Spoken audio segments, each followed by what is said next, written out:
नमस्कार, बहुत स्वागत है आपका सुपरफास्ट छत्तीसगढ़ में। खबरों के साथ मैं हूं रीनू। सबसे पहले बात करेंगे सीएम भूपेश बघेल अपने एक दिवसीय दौरे पर बालोद में रहे। यहां वे साहू समाज के कर्मा महोत्सव और निषाद समाज के जिला स्तरीय वार्षिक अधिवेशन में शामिल हुए। सीएम बालोद नगर के सरयू प्रसाद अग्रवाल स्टेडियम पहुंचे, जहां साहू समाज द्वारा आयोजित मां भक्त माता कर्मा महोत्सव एवं भूमि पूजन कार्यक्रम में शिरकत की और इस दौरान समाज के तमाम पदाधिकारियों ने सीएम भूपेश बघेल का जोरदार स्वागत किया। वहीं सीएम भूपेश बघेल ने समाज की मांग पर भवन निर्माण के लिए 50 लाख रुपए देने की घोषणा की। साथ ही विधायक संगीता सिन्हा की मांग पर कन्या महाविद्यालय का नाम मां कर्मा के नाम पर करने की घोषणा की। और इस दौरान जिले के प्रभारी मंत्री उमेश पटेल, संजारी बालोद विधायक संगीता सिन्हा सहित समाज के तमाम पदाधिकारी, आईजी, कमिश्नर, कलेक्टर, एसपी मौजूद रहे।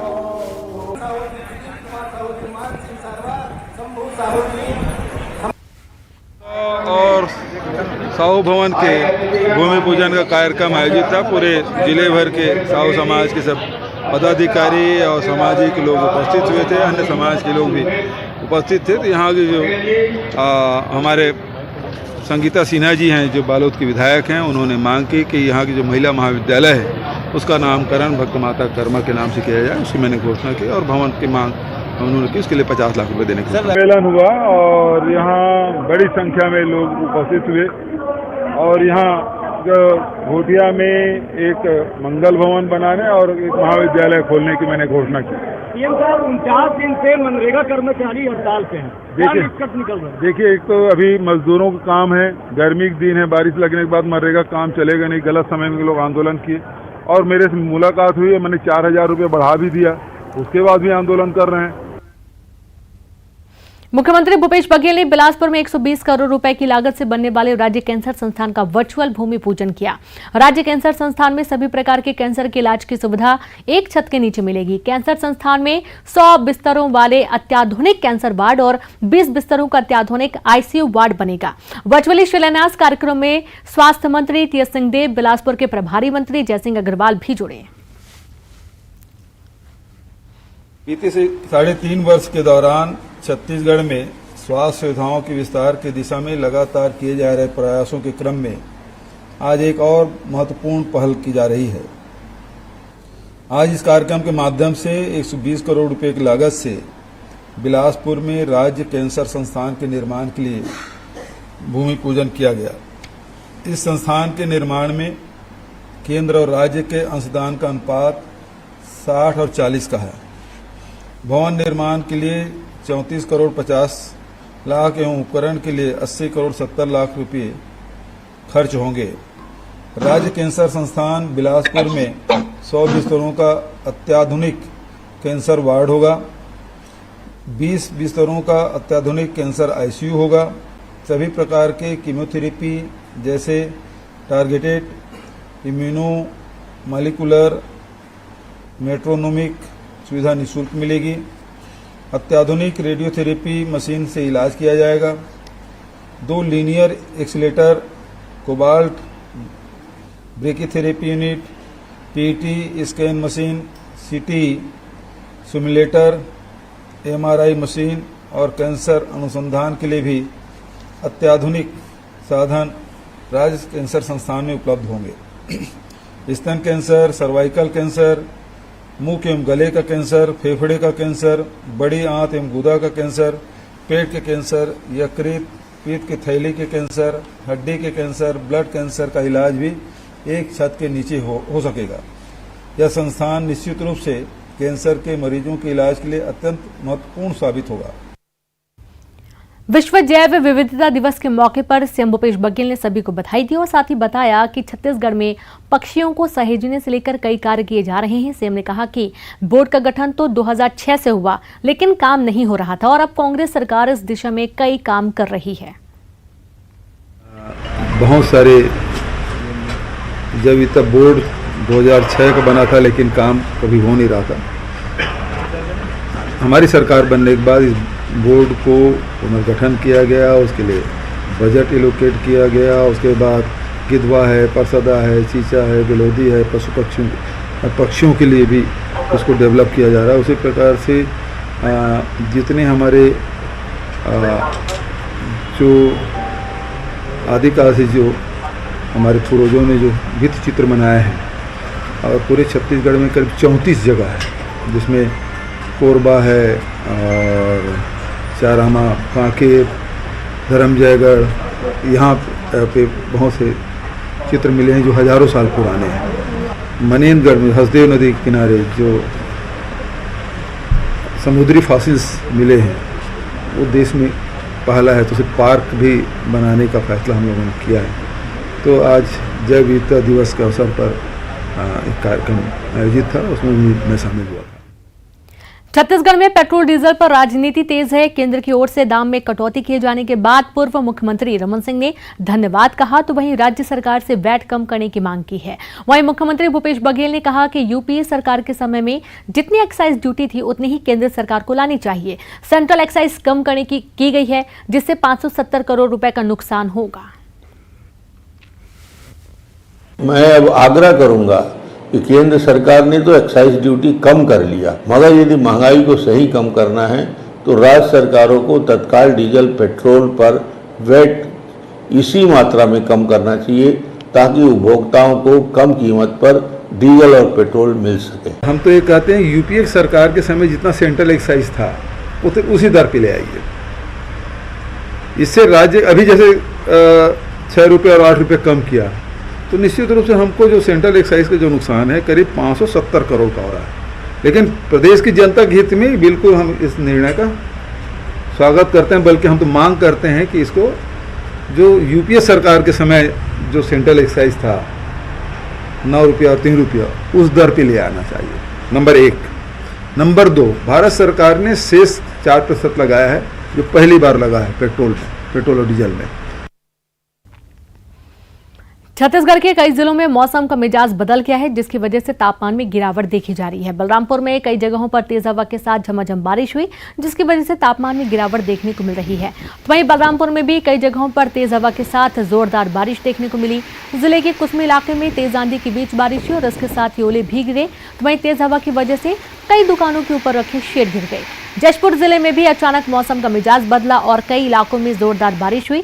तेज बारिश की वजह से कई जगहों पर सड़कों पर लबालब पानी भर गया।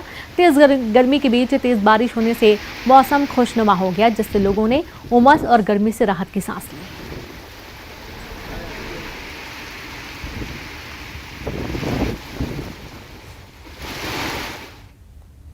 छत्तीसगढ़ में हाथियों के हमले लगातार जारी हैं। पिछले 2 दिनों में 2 जगहों पर हाथियों ने 3 लोगों की जान ले ली। ताजा मामला कोरिया जिले का है, जहां बेलगांव में हाथी ने एक पिता पुत्र को कुचलकर मार डाला। हाथियों के हमले में दोनों पिता पुत्र की मौके पर ही मौत हो गई, जिसके बाद गुस्साए लोगों ने वन विभाग के हमले पर पथराव कर दिया। गौरतलब है कि मध्य प्रदेश से 10 हाथियों का दल कोरिया जिले के बेलगांव पहुंचा, जिसको लेकर वन विभाग की टीम लगातार मुनादी कर रही है और लोगों को हाथियों के पास न जाने की अपील भी की जा रही है। तो वहीं दूसरा मामला जशपुर जिले का है, जहां कुनकुरी वन क्षेत्र के आबाचुआ गांव में हाथी ने एक ग्रामीण को कुचलकर मार डाला और शव को तालाब में फेंक दिया।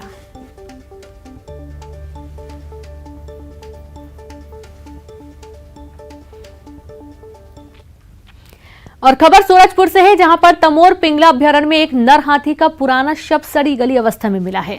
ग्रामीणों ने इसकी सूचना अभ्यारण्य के अधिकारियों को दी, जिसके बाद मौके पर वाइल्ड लाइफ की टीम पहुंची। आशंका जताई जा रही है कि शव 1 सप्ताह पुराना है और हाथी द्वंद में मौत हुई है। गौरतलब है कि हाथी के शव से दांत भी गायब हैं।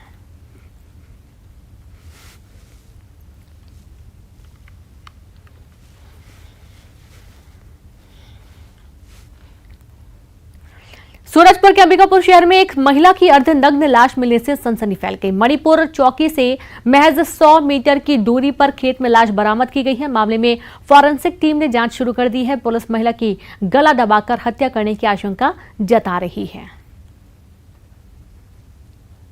इसमें अभी तत्काल पुलिस मौके पर पहुंच चुकी है और अभी हम उसको निरीक्षण कर रहे हैं और जो भी इसमें साथी आसपास के लोगों को बुलाकर सबसे पहले जो मृतिका है उसकी बॉडी की पहचान की जा रही है और देखने से यह संभवतः यह प्रतीत होता है कि इसे गला दबाकर शायद मारा गया होगा, पर अभी जब तक पीएम नहीं होता कुछ भी कहना उचित नहीं होगा और इसमें हमारी अभी विवेचना जारी है। कोरबा में दो ट्रकों के आमने सामने से भिड़ंत हो गई। हादसे के बाद एक ट्रक के केबिन में ड्राइवर और कंडक्टर फंस गए। दोनों को कड़ी मशक्कत के बाद ट्रक के केबिन से निकाला गया। कोरबा चांपा मुख्य मार्ग पर हुए हादसे में 3 लोग घायल हो गए, जिन्हें इलाज के लिए अस्पताल भर्ती किया गया। हादसे के बाद कोरबा चांपा मुख्य मार्ग पर काफी देर तक जाम की स्थिति बनी रही।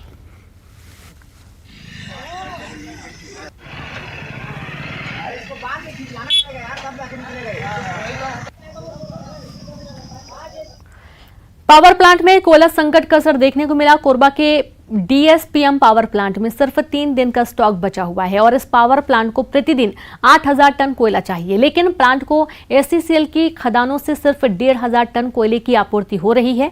कोयला संकट जारी रहा तो आने वाले दिनों में कोरबा समेत प्रदेश के कई इलाकों में अंधेरे में डूब सकते हैं।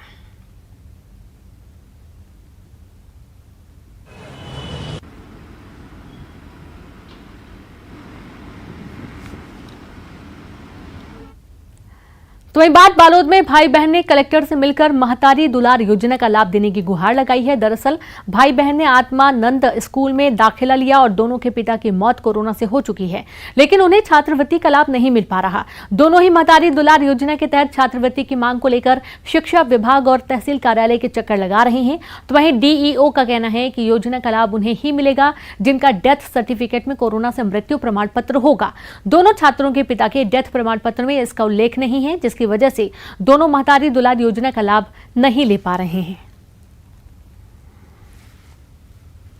में महतारी दुलार योजना जो शासन के द्वारा संचालित है, उसमें जो पालक खत्म होने के बाद जो छात्रवृत्ति बच्चों को मिलते हैं, इसी विषय में जनदर्शन में आए हैं और ये हमारा जनदर्शन में दूसरा बार है। इससे पहले सभी विभाग में हम लोग विभाग चाहे अधिकारी से इस विषय में चर्चा कर चुके हैं। 14 अप्रैल 2021 में हुआ था। मैं और मेरी बहन आत्मानंद स्कूल में एडमिशन ले चुके हैं, लेकिन हम लोग को यहाँ 2 बार कलेक्टर ऑफिस में आने के बाद भी महतारी दुलार योजना का जो लाभ है वो अभी तक प्राप्त नहीं हो पाया। महतारी दुलार योजना का लाभ उन्हें मिल सकता है जिनके डेथ सर्टिफिकेट में कोविड डेथ का कारण लिखा हो या मेडिकल बोर्ड द्वारा सत्यापित हो या जिला चिकित्सालय द्वारा सत्यापित हो। जिला चिकित्सालय द्वारा जो हमको सर्टिफिकेट मिले हैं उसमें बताया गया है कि उनके पेरेंट्स की मृत्यु कोविड के कारण नहीं हुई, इसलिए उनको महतारी दुलार योजना की पात्रता नहीं है। इसकी जानकारी हमने कलेक्टर साहब को भी दी है। जशपुर के बगीचा के पार्षद इन दिनों नगर पंचायत में पदस्थ इंजीनियर दीपक अग्रवाल की कार्यप्रणाली से खासे नाराज हैं। पार्षदों का आरोप है कि नगर पंचायत के इंजीनियर कार्यस्थल से हफ्तों गायब रहते हैं, कॉल करने पर उनका फोन भी बंद आता है। पार्षदों का कहना है कि इंजीनियर की लापरवाही से नगर पंचायत में लगभग 500 से अधिक प्रधानमंत्री आवास अधूरे पड़े हैं। नाराज पार्षदों ने सोशल मीडिया के जरिए मुख्यमंत्री तक संदेश पहुंचाया था, जिसके बाद इंजीनियर को नोटिस जारी किया गया है।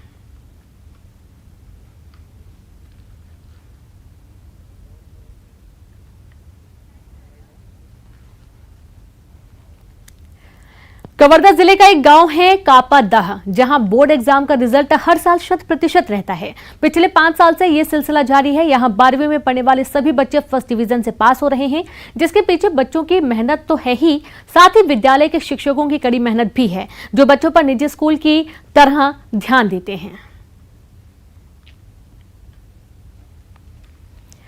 तो कोरबा में मुख्यमंत्री कन्या विवाह योजना के तहत सामूहिक विवाह कार्यक्रम में 90 जोड़े एक दूसरे के हो गए।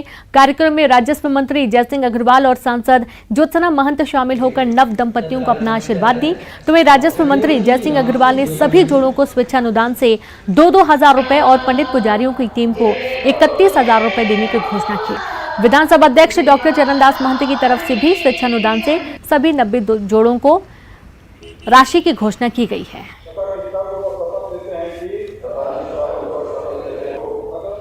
कोरबा में सामूहिक विवाह सम्मेलन में जब बैंड बाजा बजने लगा तो आम लोगों के साथ साथ अधिकारी भी खुद को रोक नहीं पाए। जी हां, और नागिन की धुन पर जमकर डांस किया गया। आप भी देखिए।